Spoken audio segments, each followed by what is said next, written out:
Kisah Umar bin Khattab radhiyallahu an. Sahabat fillah rahimakumullah, berkembangnya ajaran Islam karena ditopang oleh keteladanan dan keikhlasan. Dan ini telah ditunjukkan oleh Umar bin Khattab, pendapatnya yang bersih dari rasa curiga, mulai dari pendapatnya tentang minuman keras, rampasan di Khaybar, dan hijab bagi istri-istri Rasulullah SAW. Umar bin Khattab adalah sosok manusia politik. Bagaimanakah Rasulullah SAW memikirkan masa depan kaum muslimin? Mari kita simak video. Yang ikhlas dan zuhud. Yang lebih pantas kita hormati dan kita hargai justru orang yang tidak begitu mengutamakan kepentingan sendiri dan dengan ikhlas memberikan pendapatnya demi kepentingan umum. Dalam hal ini, Umar merupakan teladan yang baik. Di atas sudah kita lihat pendapat-pendapatnya itu memang bersih dari segala yang mencurigakan. Bahkan juga sudah kita lihat bagaimana cita-citanya sekiranya Allah mengharamkan khamr yang ketika itu belum diharamkan. Padahal di zaman jahiliyah dia sendiri seorang peminum minuman keras yang sudah melebihi semestinya. Harapannya agar minuman itu diharamkan hanya karena cintanya demi segala kebaikan masyarakat disertai disiplinnya yang begitu kuat. Di samping itu, ia termasuk seorang zahid yang paling keras menjauhi harta. Kalau Rasulullah memberikan kepadanya harta hasil rampasan perang yang diperolehnya kaum muslimin, ia berkata, "Berikanlah kepada yang lebih miskin dari saya." Suatu hari ia berkata demikian kepada Rasulullah. Maka kata Nabi, "Terimalah dan simpanlah, kemudian sedekahkan."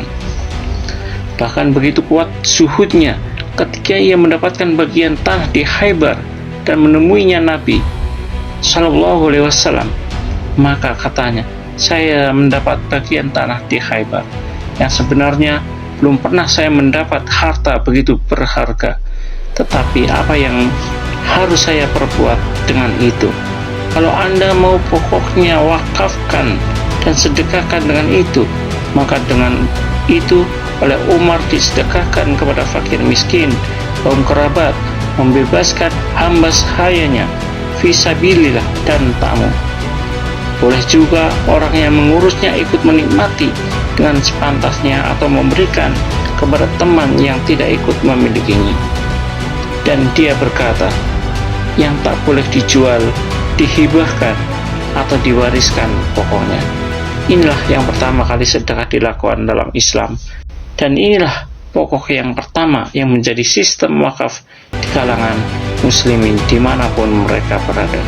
Tidak heran jika orang yang sudah demikian rupa keadaannya dan zuhudnya akan sangat dihargai dan dihormati oleh semua orang Islam.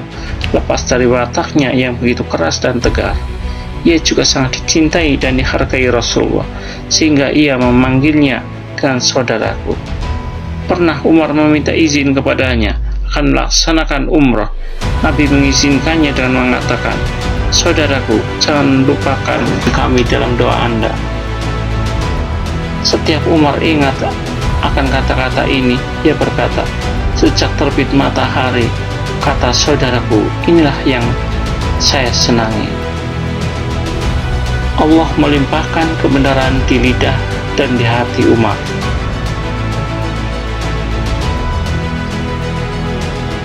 Allah menempatkan kebenaran di lidah dan di hati Umar. Keikhlasan dan kebersihan hati dari segala hawa nafsu serta cintanya kepada keadilan, itulah yang membuat gelar Al-Faruq melekat padanya.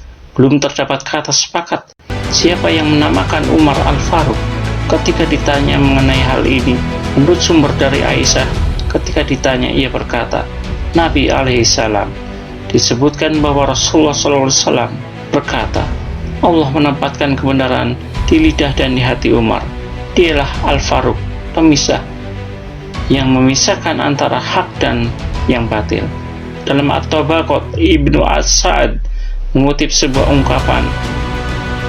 Berikut rujukannya sebagai berikut. Saya mendapat kabar bahwa yang pertama kali mengatakan Umar Al-Faruq dalam ahli kitab, kaum muslimin menggunakan sebutan itu dari kata-kata mereka. Belum ada suatu berita yang kami terima bahwa Rasulullah SAW pernah mengatakan itu, manapun yang benar dari sumber-sumber tersebut. Yang tak dapat dilakukan lagi, Umar adalah seorang Faruq yang memisahkan antara yang hak dengan yang batil. Dan inilah yang mengabadikan nama Al-Faruq sepanjang sejarah, yang melekat pada Umar sampai sekarang dan akan tetap demikian selamanya. Mengenai sikapnya yang begitu keras dan tegar, itu pula lah maka Nabi lebih mengutamakan Abu Bakar, dan selain Abu Bakar tak ada yang lain yang lebih diutamakan karena keikhlasan dan keterus-terangannya, keteguhan hati serta kebijakannya. Umar yang begitu terkenal karena sikapnya yang keras dan tegar sehingga tak dapat ditawar-tawar. Dalam beberapa peristiwa tampak ia lemah lembut dengan perasaan yang halus, seperti sebagian sudah kita kemukan peristiwanya ketika ia masuk Islam. Disebutkan bahwa ketika Umar meminta izin akan menemui Rasulullah SAW, ada beberapa perempuan Quraisy yang sedang berbicara kepada Nabi dengan suara tinggi. Setelah diizinkannya, perempuan-perempuan itu cepat-cepat mengenakan hijab. Begitu Umar masuk, Rasulullah tertawa seraya berkata, "Heran saya melihat perempuan-perempuan yang sejak tadi sudah di tempat saya, tetapi begitu mendengar suara Anda, cepat-cepat mereka mengenakan hijab." Umar menjawab, "Lebih berhak Rasulullah yang harus berkata begini." Kemudian sambungnya, "Mereka memusuhi diri mereka sendiri. Kalian segan kepada saya dan tidak segan kepada Rasulullah SAW?" Mereka menjawab, "Ya, karena Anda keras dan kasar." Akhlak Umar dan kesedihannya ketika Nabi wafat. Mungkin karena kerasnya Umar ketika dalam sakitnya Rasulullah meminta Abu Bakar mengimami sholat. Suatu waktu Abu Bakar tak ada di tempat, dan yang menjadi imam sholat Umar dengan suara yang nyaring terdengar menggelegar.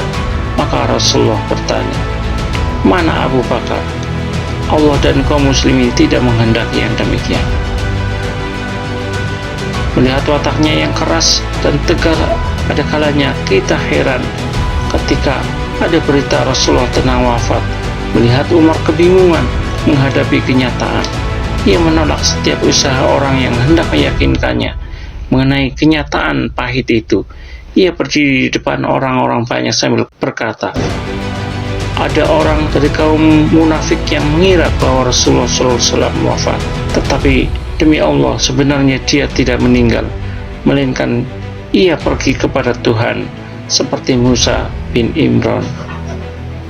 Ia telah menghilang dari tengah-tengah masyarakat selama 40 hari, kemudian kembali lagi ke tengah mereka setelah dikatakan dia sudah mati.